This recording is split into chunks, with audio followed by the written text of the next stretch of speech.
महाराज श्री जनक ने यह प्रतिज्ञा की है कि भगवान शंकर के इस प्रख्यात धनुष को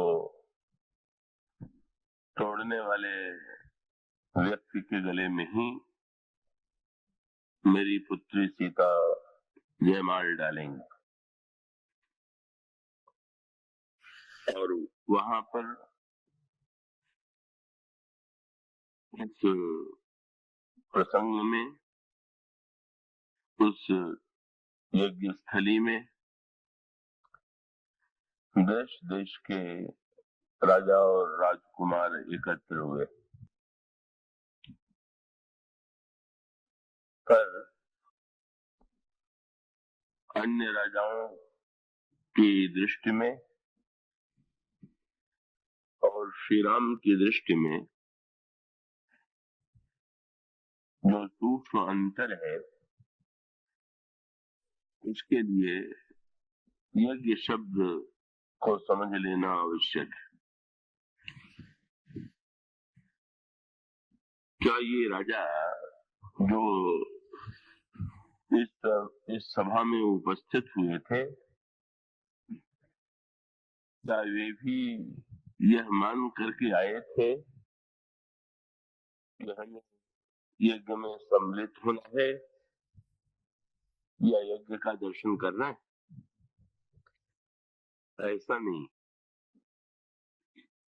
वस्तुतः इन राजाओं की दृष्टि में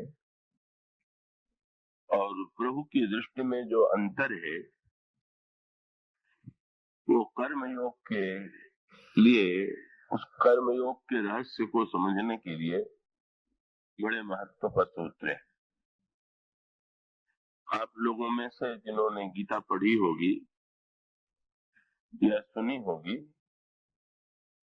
वे गीता में भगवान जब अर्जुन को कर्म के लिए प्रेरित करते हैं, अर्जुन के सामने समस्या ये है कि वो कर्म से विरत होना चाहता है, युद्ध से विरत होना चाहता है और धनुष, अपना गांडीव धनुष नीचे रख करके भगवान के समक्ष अपनी असमर्थता को प्रकट करते हैं। पर भगवान ने अर्जुन को कर्म का एक सूत्र दिया और वो सूत्र ये था क्या कभी भी किसी के लिए संसार में ये संभव है कि वो कर्म का परित्याग कर दे? ये संभव है ही नहीं। व्यक्तित्व का जीवन जब तक है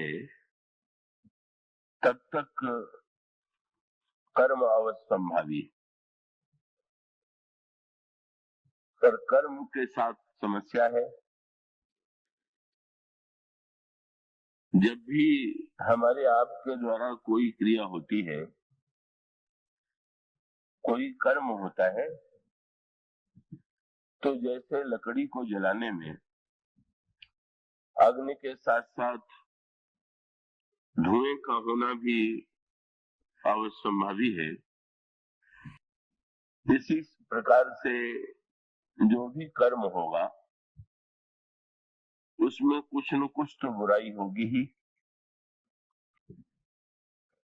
और जब मनुष्य को कर्म का परिणाम भोगना पड़ता है, ऐसे शास्त्रों की मान्यता है।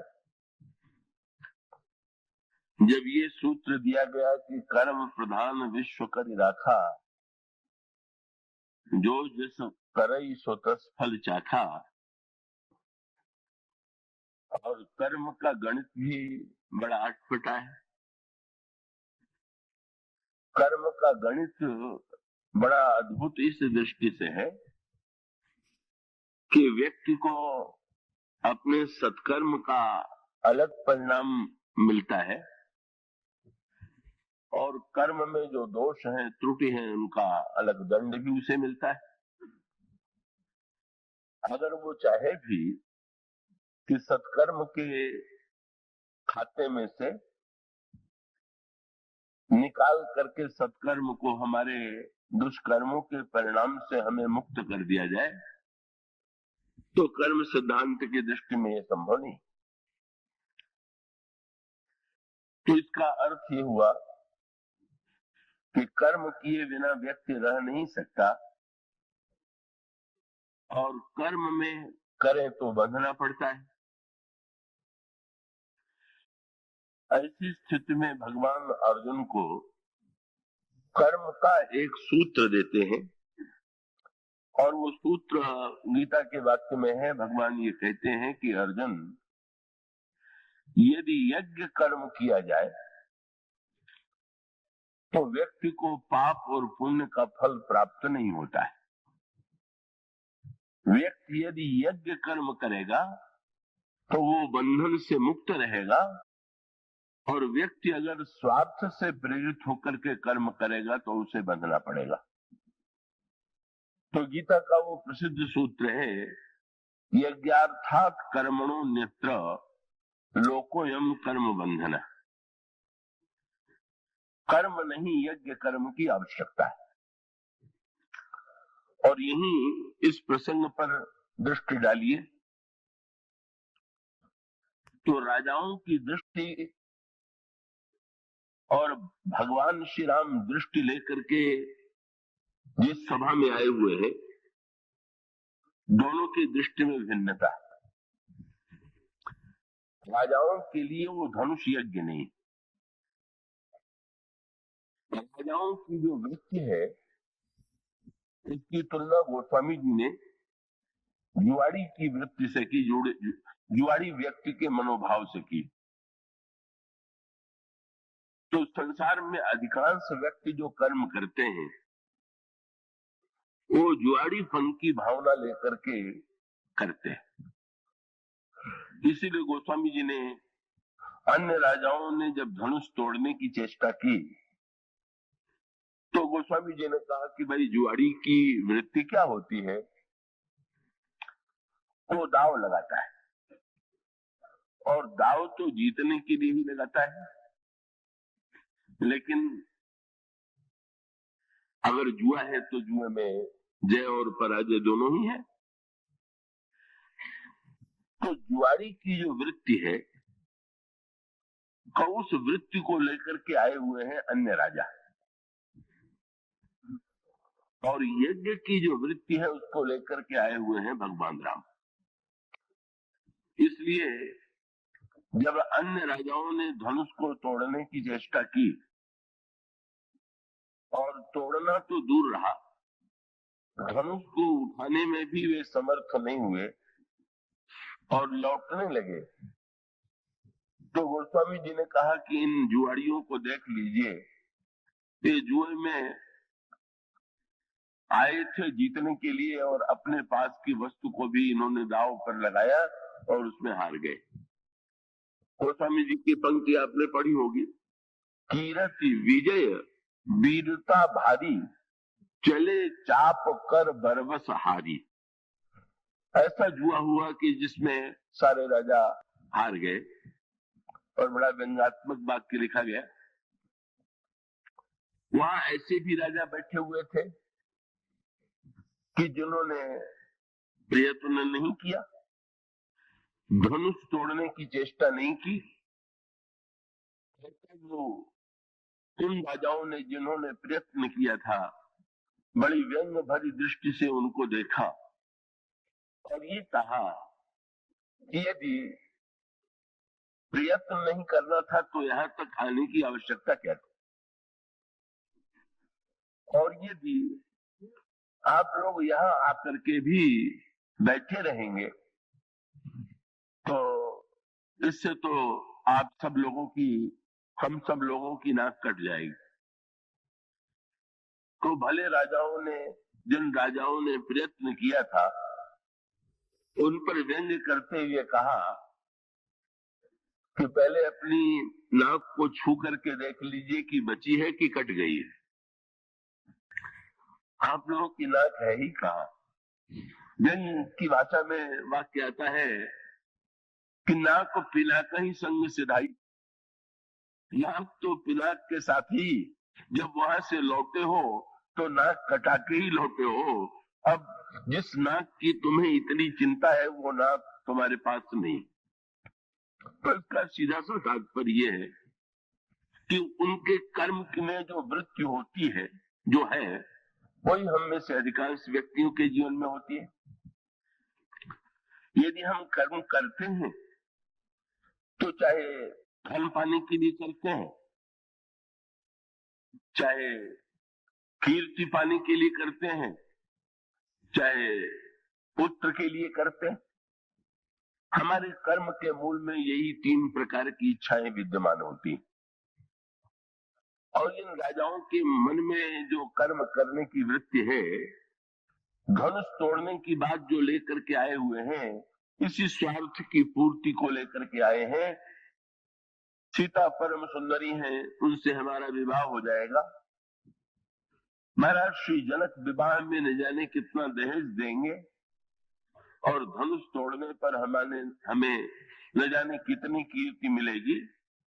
इन प्रवृत्तियों से प्रेरित होकर के ही ये राजा धनुष यज्ञ को यज्ञ न मान करके जुए की मनोवृत्ति लेकर के आए हुए हैं। और भगवान श्री राघवेंद्र यज्ञ की भावना लेकर के आए हुए हैं। इसलिए का भगवान श्री राघवेंद्र ने जब उस वाटिका में भी सीता जी को देखा और श्री सीता जी का परिचय श्री राम ने श्री लक्ष्मण को दिया, तो भगवान श्री राघवेंद्र ने यही कहकर के परिचय दिया कि तात जनक तनया यह सोई, धनुष यज्ञ जही कारण होई। यही वो जनक की कन्या है जिनके लिए यज्ञ हो रहा है। तो उस वाटिका में भी श्री राम की दृष्टि में श्री सीता जी के लिए यज्ञ हो रहा है। और विश्वामित्र ने भी जब भगवान श्री राम से जनकपुर चलने के लिए कहा, तो यूं देखें तो भगवान श्री राम का जाना उचित था कि नहीं उचित था। तो नियम ये है कि कहीं जाना हो तो निमंत्रण मिलने पर जाना चाहिए। तो जनकपुर से श्री राम को तो निमंत्रण नहीं दिया गया था, लक्ष्मण को तो निमंत्रण नहीं दिया गया था, और बिना निमंत्रण के ही महर्षि विश्वामित्र श्री राम और लक्ष्मण को लेकर के जनकपुर चले जाए, ये बात अपने आप में बड़ी अटपटी। पर महर्षि विश्वामित्र ने जब भगवान श्री राम से चलने के लिए कहा, तो देखिए उसके लिए एक शब्द तो है कि जनकपुर में स्वयंवर हो रहा है। सबसे प्रचलित शब्द जो था उस युग में वो स्वयंवर था। जनकपुर में स्वयंवर हो रहा है और तुम्हें भी सम्मिलित होने के लिए चलना है। पर महर्षि विश्वामित्र ने स्वयंवर शब्द का प्रयोग नहीं किया। महर्षि विश्वामित्र ने कहा जनकपुर में यज्ञ हो रहा। तो यूं देखें तो भाई उसे स्वयंवर कहें कि यज्ञ कहें, तो वही तो वृत्ति का अंतर। तो उन्होंने उसको कहां से जोड़ा? स्वार्थ कर्म और यज्ञ कर्म, जिस कर्म के पीछे केवल अपने ही वासना की पूर्ति, अपने ही कीर्ति और धन की अभिलाषा है, वो स्वार्थ से प्रेरित कर्म है। और जिस कर्म के पीछे लोक कल्याण की भावना है, सबको सुखी देखने की भावना है, वो यज्ञ कर्म है। जैसे दृष्टांत के रूप में यूं कहें कि भाई अन्न को डालने के लिए 2 स्थान है। किसान अन्न को भूमि में डालता है, खेत में डालता है, और यज्ञ करते समय अन्न को अग्नि में डाला गया। तो अगर केवल स्थूल दृष्टि पर विश्वास करें तो ये प्रत्यक्ष दिखाई देता है कि भूमि में जो अन्न डाला गया वो कई गुना होकर के वापस मिला। और जब अग्नि कुंड में अन्न डालते हैं तो दिखाई देता है कि जितना अन्न डाला था वो भी जल करके भस्म हो गया। इसका सूत्र क्या हुआ? कि किसान की वृत्ति जो है, कि किसान की वृत्ति, किसान पहले खेत से अन्न उत्पन्न करे और फिर अन्न को यज्ञ के लिए दे और यज्ञ में अन्न अग्नि में डाला जाए। इसकी बड़ी सांकेतिक व्याख्या भगवान कृष्ण ने गीता में की है। उन्होंने ये कहा कि खेत में अन्न उत्पन्न होने के लिए खेत और बीज की तो आवश्यकता ही है, लेकिन अगर बादलों के द्वारा वर्षा न हो तो क्या खेत में उत्पन्न हो सकता है? इसलिए यज्ञात भवति पर्जन्य, पर्जन्याद यज्ञ अन्न संभव, यज्ञ के द्वारा बादल बनते हैं और बादलों के द्वारा वर्षा होती है और तब खेत में अन्न उपजता है, इसलिए यज्ञ करना चाहिए। बहुत सूक्ष्म सी सांकेतिक बात, और वो ये है कि भाई जो अपने स्वार्थ के लिए किया जाने वाला कर्म है वो तो मानो किसान के समान भूमि में, जैसे हम भूमि में अन्न डालते हैं, इसी प्रकार से कामना का बीज जब हम कर्म की भूमि में डालते हैं तो जो कर्म कामना लेकर के हम कर्म करते हैं वो परिणाम हमको कई दिनों रूप में प्राप्त होता है, और यही हम चाहते हैं। पर यज्ञ करने का तात्पर्य क्या हुआ कि यज्ञ से बादल बनेगा। और बहुत बढ़िया बात, जब आप अपने खेत में अन्न डालते हैं तो आप ये जानते मानते हैं कि ये खेत आपका है, बीज आपने डाला और जो मिलेगा उस पर आपका अधिकार।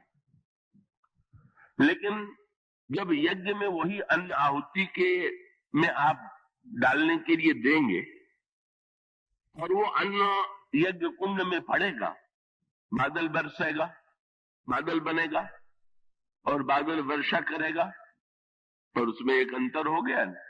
क्या खेत में आपने अन्न डाला तो आप अन्न आपका हो गया, और यज्ञ में अन्न डाला गया और बादल बना तो जो बरसेगा वो आपके खेत में थोड़ी बरसेगा, ये तो सबके खेत में बरसेगा। और इसका अर्थ ये, केवल अपने स्वार्थ की पूर्ति के लिए सकाम कर्म और सबके कल्याण के लिए जो किया जाने वाला कर्म है वही यज्ञ कर्म है। इसलिए आप देखेंगे महाराज श्री दशरथ के मन में पुत्र की कामना आई, बड़ा मनोवैज्ञानिक विश्लेषण है, तो कृपया चैतन्य रह करके आप सुनेंगे। और सामने वाले तो विशेष रूप से, क्योंकि दूर वालों को तो मैं देख नहीं पा रहा हूं, पर आप अगर चैतन्य नहीं रहेंगे तो मुझे लगेगा कि शायद अधिक गहन विषय की ओर में चला जा रहा हूं। आप चैतन्य रहे। कितना बढ़िया सुंदर संकेत किया गया। महाराज दशरथ के जीवन में पुत्र की इच्छा, तो पुत्र की इच्छा अधिकांश व्यक्तियों के जीवन में होती है, और महाराज श्री दशरथ के जीवन में भी है, लेकिन अब आगे चल करके उसको मोड़ते हैं। एक बार भूपति मन माही, भय गलानी मोरे सोतनाई।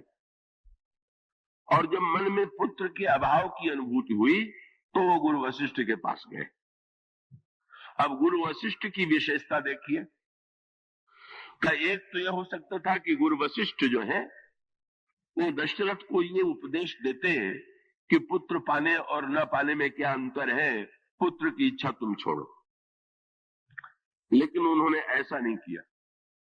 ये तो कोई भी कह सकता है धन पाने की इच्छा छोड़ दो, कीर्ति पाने की इच्छा छोड़ दो, पुत्र पाने की इच्छा छोड़ दो, पर ये इच्छाएं इतनी प्रबल है कि क्या इनको छोड़ना व्यक्ति के लिए सरल? गुरु वशिष्ठ ने चतुराई से कैसा बढ़िया मोड़ दिया। उन्होंने कहा घबराओ नहीं, तुम्हें पुत्र मिलेंगे, और एक नहीं तुम्हें 4 पुत्र मिलेंगे, लेकिन उस पुत्र को पाने के लिए तुम्हें यज्ञ करना होगा। तो प्रश्न ये किया जा सकता है कि अगर दशरथ जी के प्रारब्ध में पुत्र की प्राप्ति थी तो यज्ञ न करते तो क्या उनके पुत्र न होते क्या? और इस दृष्टि से अगर विचार करके देखें कि दशरथ जी महाराज पूर्व जन्म में मनु थे, और भगवान ये कह चुके हैं कि तुम्हारे घर में हम 4 पुत्रों के रूप में जन्म लेंगे। तो भगवान ने भी कहा है कि हम जन्म लेंगे, और महाराज दशरथ के भाग्य में भी अगर पुत्र है तो यज्ञ कराने की आवश्यकता क्या है। कई बार लोग ये कहा करते हैं, कई लोग जो इन वस्तुओं का विरोध करते हैं वो ये कह करके करते हैं कि जो कुछ होता है वो व्यक्ति के प्रारब्ध से होता है, इन वस्तुओं की पूजा पाठ या यज्ञ की कोई उपयोगिता नहीं।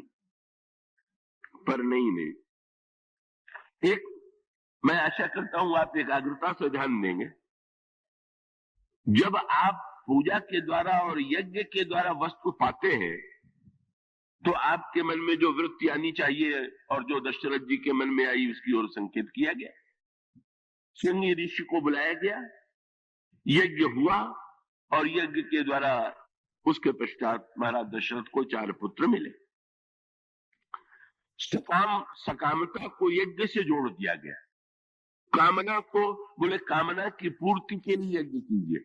हमारे शास्त्र बड़े धीरे धीरे व्यक्ति को आगे बढ़ाते हैं।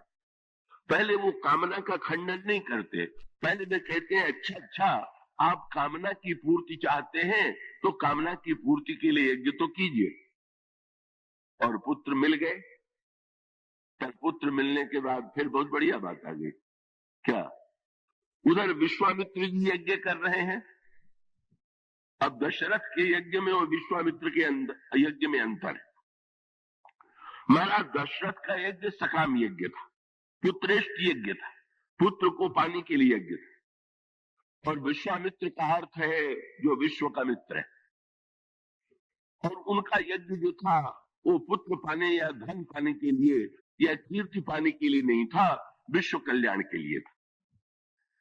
पर उस यज्ञ में बाधा पड़ गई और तब उन्हें ध्यान में ये संकेत मिलता है कि यज्ञ की पूर्ति श्री राम लक्ष्मण के द्वारा होगी। श्री राम लक्ष्मण को पाने के लिए महाराज दशरथ के यहां जाना होगा।